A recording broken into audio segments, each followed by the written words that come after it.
सकाळी मी मंदिरात गेले होते देवीचा अभिषेक करण्यासाठी, मूर्ती घेऊन देवीची।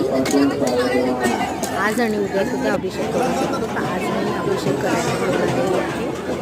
मंदिरामध्ये पुजारीकडे मूर्त्या दिलेल्या आहेत, अभिषेक घेऊन गेले, बाहेर आणून अभिषेक झालेला